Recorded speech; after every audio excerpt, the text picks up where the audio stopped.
What's going on, CK Nation? It's your boy, the Boss Man CK, and on this episode of the Full Throttle, we're covering the action from this past weekend as we had racing under the lights in Nashville and Music City, USA, and we went to the streets of Detroit for IndyCar action. Also, we'll talk about a situation that happened during the Cup race. Was it the driver's fault? Did he let up off the throttle? What did it happen? And also, we had a lot of brake pad issues. But we're going to cover that all and more on this episode of the Full Throttle. Because we're all gas, no brakes, we're full throttle for cows, so let's get to it. That's the sound of my pride. Got a fresh coat of mud on the passenger side. From the Friday night lights to a Saturday bonfire. My playlist is country, my tank's never on fire. So crank up the volume, let the good times begin. Got a cooler in the back full of ice and cheap gin. They see these big tires and they want. Alrighty, so again, like I said, we had some good action this past weekend in NASCAR as we had a triple header. We had the trucks and we had O'Reilly Series on Saturday, trucks on Friday night, and Cup Series on Sunday. And yes, the weather was playing a part in all this again as we had a delay for the Cup Series race on Sunday. And I wouldn't say really a delay for the truck race, but a little bit of a delay for the O'Reillys. Obviously, qualifying got rained out for O'Reillys, and so did the Cup. So they had to start the race by metrics. So let's talk about the venue that they were at, Nashville Superspeedway.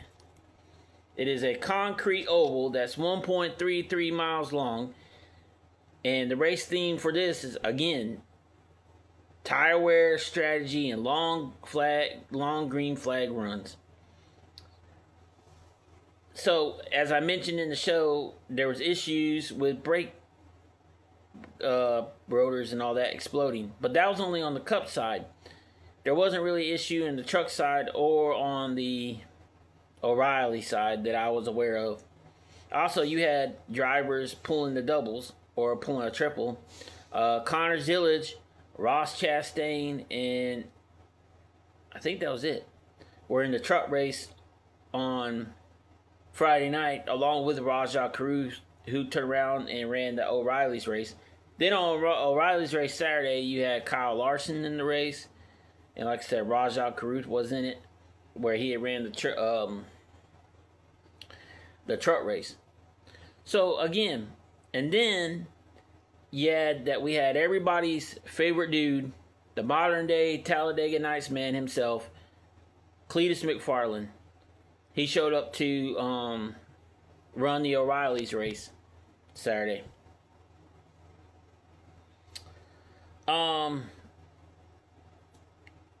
pinpoint on what the truck race was like, it seemed like everything was good with it. Strategy was key on fuel, tires, and concrete. Like I said, running on concrete. Some drivers said it was like running on ice. It give you a little bit more speed, but not a lot of grip. But it made for an exciting race. And at the end, Rajah Caruth was winning, but at the end, Lane Riggs came in with the late pass to pick up the victory for his third win of the season. And also, that moves him to first in the points on truck race. So congrats to you, Lane Riggs, on your win Friday night in the truck race. And like I said, he's one of the top favorites that I have picked to win the truck championship. Like I've told y'all before, I think it's going to come down to him and Caden Honeycutt. Caden Honeycutt also had a solid run as well, so look out for him. And like I said, the Thor Sport guys are still having some issues here and there. I know Ben Rhodes was complaining on the radio about the truck, and they're having one of them seasons. But like I said, we still got a lot of racing left to go before the chase gets here, so we'll see what happens. Also, Front Row is running phenomenal in the truck series. Like I said, with Lane Riggs getting his third win. And then also, you cannot rule out Tricon Garage with how they're doing as well. Then we move on to Saturday. Like I said, we had the O'Reilly's action going on. And qualifying was rained out. So they started by points. And like I said, the YouTube man himself, one of my favorites, Cletus McFarland, was in the race in the RCR number 33 Tommy's car wash car.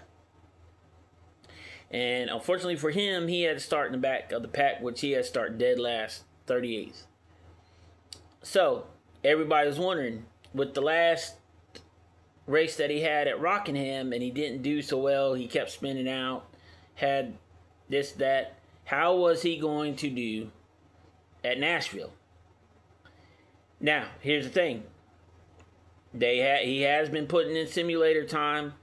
He has been at the simulator doing things. He's been running on iRacing as well with Connor Zillage. Zillage has been helping him out. Ty Gibbs is helping him out.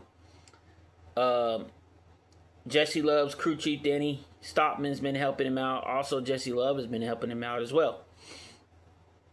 So, again, the question was, at Nashville, how was Cletus going to do? Was he going to do better? Was he going to let fans down?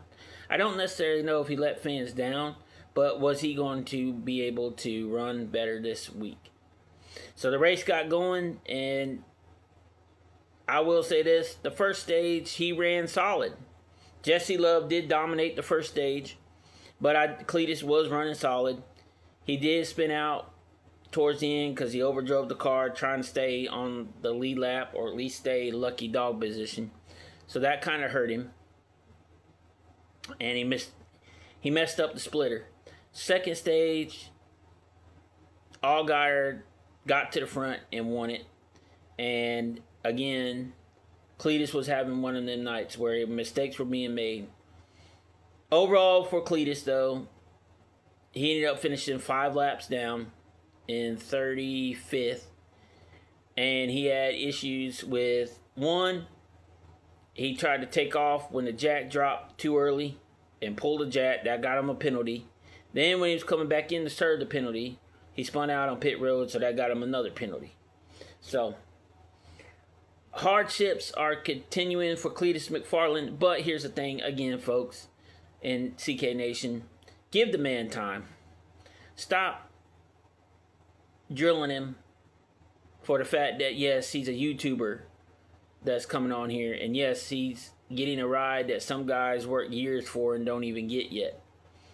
Give the man patience. Give the man time.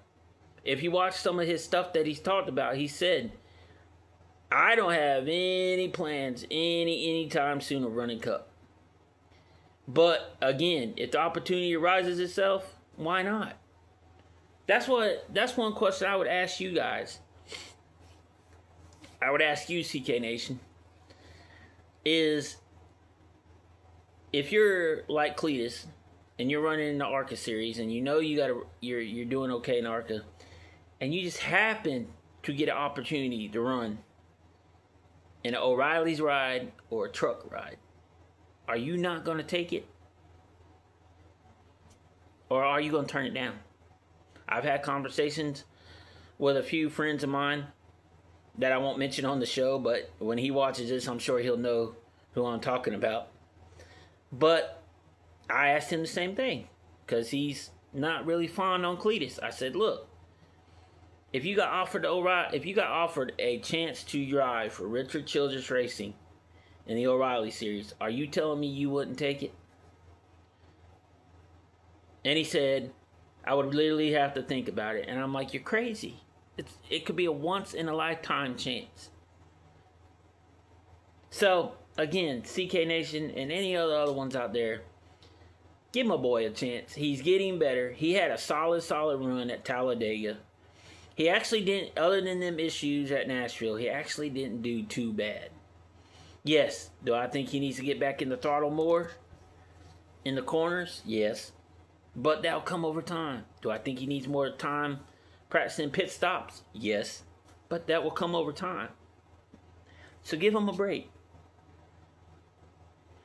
The man's not out here trying to take anybody's ride. He's not.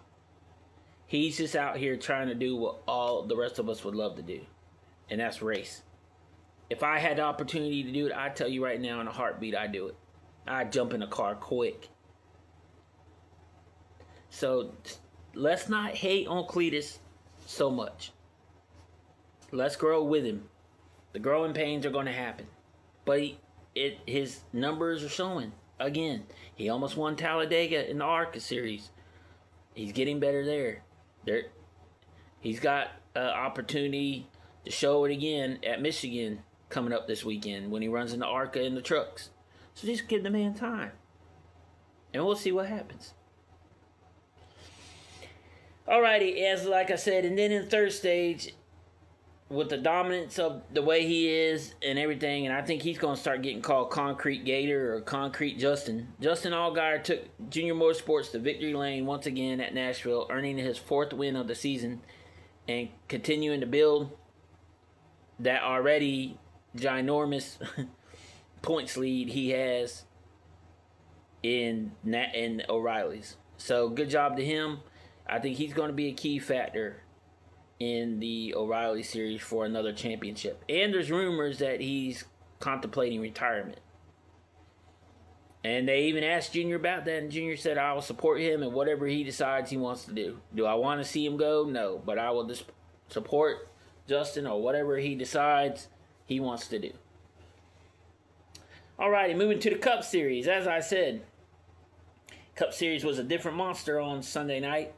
As again, for some reason, Connor Zillage, Ross Chastain, AJ Allmendinger, Chris Buescher were all victims of brake calipers exploding. And that's what caused 4 of the 9 cautions we had. So it makes you concerned a little bit because we hadn't really seen this issue since Gateway when they raced at World Technology Raceway in St. Louis. So I don't know what the plan is there. I'm sure NASCAR is going to look into this and try to figure out what the deal was, why the brake rotors or brake calipers were exploding and failing so quick on that track. We'll figure it out. But I will say this. Nashville produced for some exciting racing, including Denny Hamlin going to victory lane, holding off both his teammates, Chase Briscoe and Christopher Bell, in the last 3 laps, in what I thought was very, very exciting race. I mean, I didn't know for those last 3 laps, I really didn't know who was going to win that race. I really didn't. But Denny Hamlin got the win, his 2nd win of the year. And he is 1 win away from tying the late, great Kyle Busch on most wins in the Cup. He's sitting at 62. Kyle Busch has 63. So, also, I mentioned that there was somewhat little bit of friction during the race. So, during the middle of stage 2, I believe it was, Austin Dillon got into Brad Keselowski and turned him. Now, TJ Majors, Brad Keselowski's spotter, even argued with Dale Jr. on the Dale Jr. download that he felt like what Austin Dillon did was intentional. Brad Keselowski watched the replay and said, okay, I see now. All right. It's all turnabout is fair game. And there's no rules in love and war. So, what does that mean from here? Does Brad K get payback on Austin Dillon? I'm sure he's going to race him different. That's for sure. But does he get payback on him? We'll see. Steve Letarte, Dale Jr. up in the booth, felt like it wasn't intentional because when they listened to Dillon, and you could even hear it on the replay, that Dillon got out of the throttle right before he hit Brad K. So there's some 50-50 on that one, on whose fault that was. So, my question for you, CK Nation, and I'll probably make a reel off of this, but I'll ask it. What do you guys think? Did Austin Dillon turn Brad K intentionally? Or is Brad K overthinking it and TJ Majors overthinking it and it was not intentional? Let me know. Drop it in the comment box. Let me know what you guys think. Love to hear it. Do I think it was intentional? I'm kind of 50-50 on it. I'll be honest with you. Yes, I heard Austin didn't let off the throttle, but I feel like he let off the throttle after contact was already made with Brad Keselowski. So again, I'm 50-50 on it. So I'm one of them ones where I'm just going to see what happens. But I'm pretty sure after the comments Brad made, I'm pretty sure NASCAR will be having them two sit in the hauler before Sunday's race at Michigan. Also, this past weekend, we had the IndyCar at the streets of Detroit. Good old road course racing. And it was exciting. I'm just getting into IndyCar now, slowly. But it was exciting. And at the end, it was Alex Palou of Chip Ganassi Racing taking the win for his, I believe it was his 4th win. Something like that. But I know it was his more than one. So, congrats to him on a dominating win. And like I said, that IndyCar race at the streets of Detroit was really exciting. Also, down in the IndyCar NXT, they had Enzo Fittipaldi getting his second win and taking over the points lead with that win. But his win came off of a time thing where, just like with the trucks at Charlotte, they had a time limit and he happened to be in front when the caution came out and the time limit hit. So, congrats to him. Alright, also before we end the show, I want to talk about some breaking news as well. As you all know, a couple of weeks ago, Chris Buescher turned Ty Gibbs. Chris Buescher. Ryan Preece turned Ty Gibbs at Texas. And NASCAR penalized him for it because they had it over the radio where Ryan Preece had made the comments he did. Which, if you did not hear them comments, let me pull it up for you guys. I have the soundbite.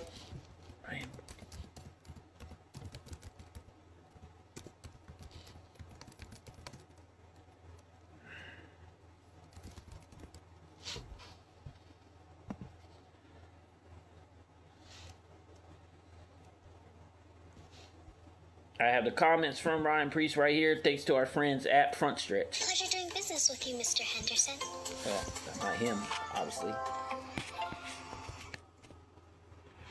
But this is from our friends at Front Stretch.